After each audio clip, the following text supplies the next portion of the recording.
Hello bachcho, let's see this question. The question says that if NCR minus 1 is equal to 36, NCR is 84 and NCR plus 1 is 126, find N and R. Right? So पहले यहाँ की concept देख लेते हैं हम क्या की concept use कर रहे हैं. सो की कॉन्सेप्ट इज NCR की वैल्यू क्या होती है n फैक्टोरियल अपॉन में r factorial n minus r factorial. Right, अब चीजें हमें जो गिवन है, क्या क्या गिवन है हमें. NCR माइनस 1 36 है, NCR 84 है, NCR प्लस 1 जो है वो 126 है. सो पहले हम NCR अपॉन NCR माइनस 1 ये फाइंड कर लेंगे. अगर हम इसे या फिर हम इसे सिंप्लीफाई कर लेते हैं देन डिवाइड करते हैं. सो हमें पहली सेकंड जो गिवन चीज है वो NCR इक्वल टू 84 है. राइट, और फिर एक गिवन है हमें NCR minus 1 is equal to 36 और एक चीज गिवन है NCR प्लस 1 इज 126. अब इस पे सब पे हम फॉर्मूला अप्लाई कर दें तो क्या बनेगा हमारे पास. ये बनेगा n फैक्टोरियल अपॉन में r factorial n minus r factorial is 84. Right, इसे इक्वेशन 1 दे देते हैं. फिर ये बनेगा n फैक्टोरियल अकॉर्डिंग टू की concept r minus 1 factorial n minus r minus 1. अब ये माइनस जब ब्रैकेट ओपन करेंगे तो प्लस 1 हो जाएगा, तो ये मैं यहाँ डायरेक्ट ही प्लस 1 लिख दे रही हूँ. n minus r plus 1 equal to 36 है. ये हो गया हमारा इक्वेशन 2. अब यहाँ पे थर्ड गिवन पे अगर अप्लाई किया की कॉन्सेप्ट तो n factorial r plus 1 factorial n minus r और फिर यहाँ माइनस की वजह से प्लस चेंज होके माइनस बन जाएगा इक्वल टू 126. इसे इक्वेशन 3 दे देते हैं. अब हम क्या करने वाले हैं, इक्वेशन 1 को इक्वेशन 2 से डिवाइड करते हैं. Right, so dividing equation 1 by equation 2. So हमें क्या मिलेगा, we get so n factorial है यहाँ पे अपॉन में हमारे पास r factorial n minus r factorial है. और इक्वेशन 2 में अगर हम देखें तो हमारे पास LHS में है n फैक्टोरियल अपॉन में r माइनस 1 का factorial n minus r plus 1 का फैक्टोरियल इक्वल टू यहाँ बनेगा 84 अपॉन 36. राइट, अब ये चीजों को हमें क्या करना है, सिंप्लीफाई करना है. यहां से हमें एक इक्वेशन मिलेगा, फिर हम नेक्स्ट में क्या करेंगे, इक्वेशन 3 को इक्वेशन 2 से डिवाइड कर देंगे, वहां से हमें एक इक्वेशन मिलेगा. दोनों इक्वेशन को हम साइमल्टेनियस सॉल्व करेंगे और हम n और r की वैल्यू फाइंड करने वाले हैं. सो यहाँ पे हम अगर देखें तो कट क्या कर सकते हैं, n फैक्टोरियल कट हो सकता है. सो इन टर्म्स को अगर हम सीधा करें तो ये जो डिनोमिनेटर वाला में लास्ट में टर्म है ये ऊपर आ जाएगा. क्या बनेगा ये, r माइनस 1 का factorial n minus r plus 1 का फैक्टोरियल अपॉन में r factorial n minus r का फैक्टोरियल इक्वल टू 84 अपॉन 36 है. 84 अपॉन 36 तो 12 से अगर हमने इसे डिवाइड किया तो 12 3s are 36 and 12 7s are 84. Right, so ये आ जाएगा 7/3. ये हमें कहाँ से मिल रहा है, जब हमने इक्वेशन 1 को 2 से डिवाइड किया हुआ है. सो हमारे पास क्या क्या चीजें हैं वो लिख लेते हैं. हमारे पास है r माइनस 1 फैक्टोरियल और n minus r plus 1 factorial upon में हमारे पास है r factorial and n minus r factorial. ये इक्वल टू है 7/3 के. अब इनको अगर हम r फैक्टोरियल को r माइनस 1 के टर्म्स में लिख सकते हैं तो इसे और सिंप्लीफाई हो जाएगा ये.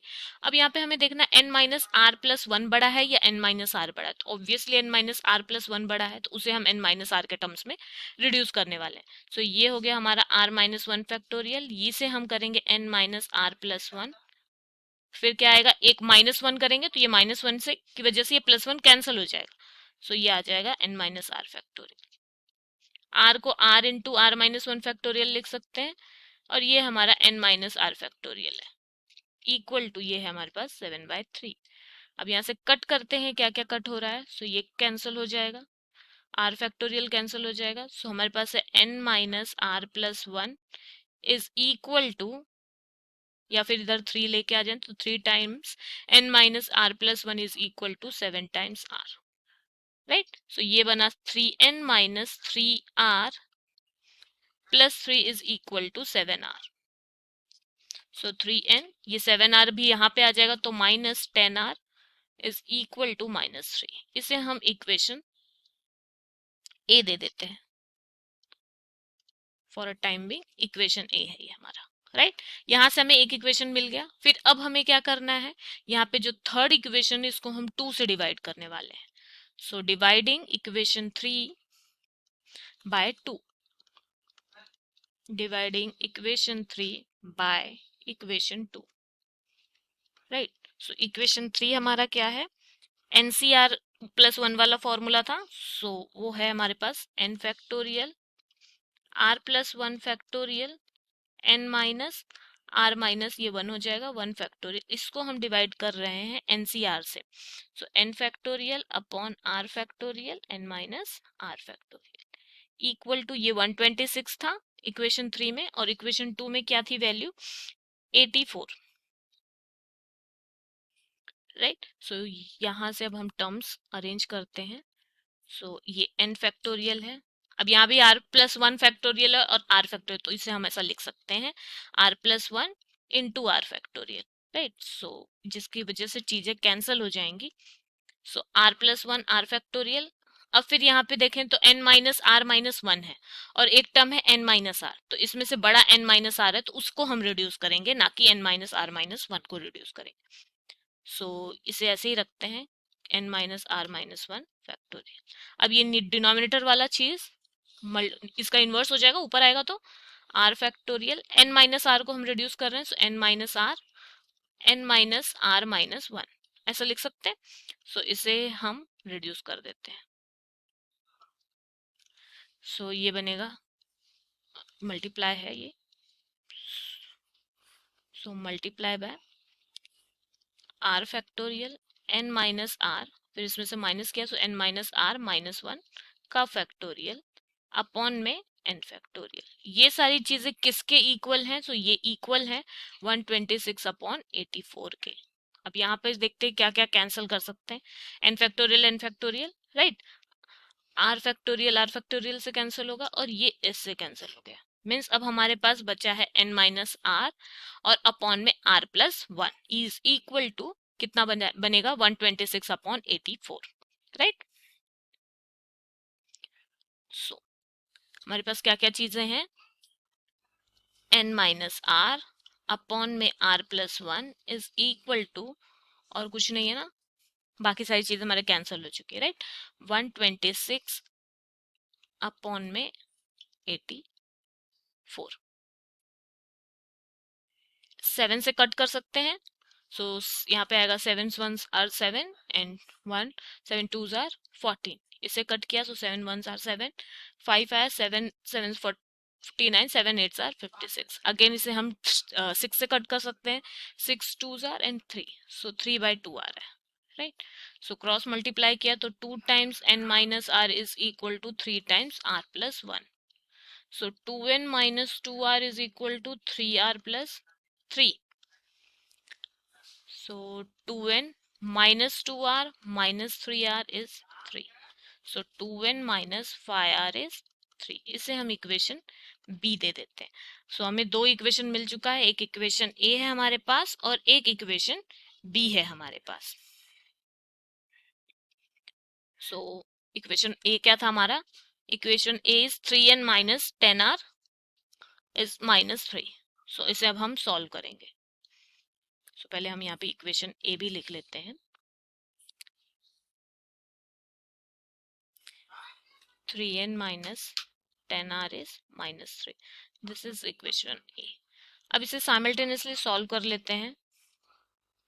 सो क्या कर सकते हैं, b को अगर हम 2 से मल्टीप्लाई कर दे इक्वेशन b को और देन उसे सब्ट्रैक्ट कर दे इक्वेशन a से, सो हमें n की वैल्यू मिल सकती है। सो मल्टीप्लाई b बाय 2, 2 से b को मल्टीप्लाई किया क्या तो क्या बन जाएगा ये 4n minus 10r is equal to 6, right. ये सपोज इक्वेशन सी है। अब इक्वेशन सी को हम ए से क्या करने वाले हैं, सब्ट्रैक्ट। सो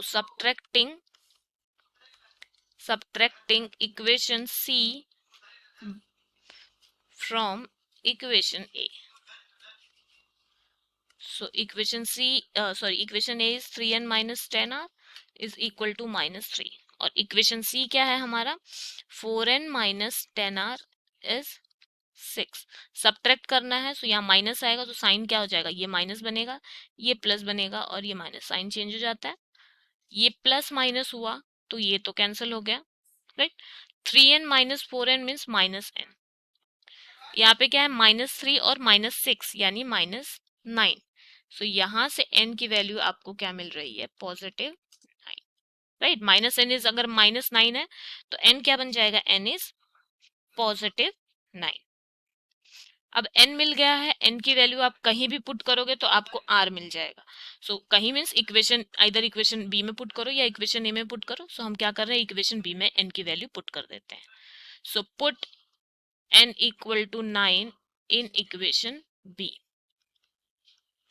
राइट। इक्वेशन बी क्या था हमारा, 2n minus 5r equal to 3। So 2n minus 5r equal to 3, जहां भी n है वहां पे आपको क्या पुट करना है, 9। सो 2 times 9 minus 5r is 3। 18 minus 3 is equal to 5r। 18 में से 3 गया सो 15। 15 is 5r, so therefore r is 15 upon 5, that is 3। so r is 3। सो यहाँ से फाइनल आंसर हमें क्या मिल रहा है, n की वैल्यू 9 है and r is equal to 3। Hope you understand it well. Best of luck, thank you.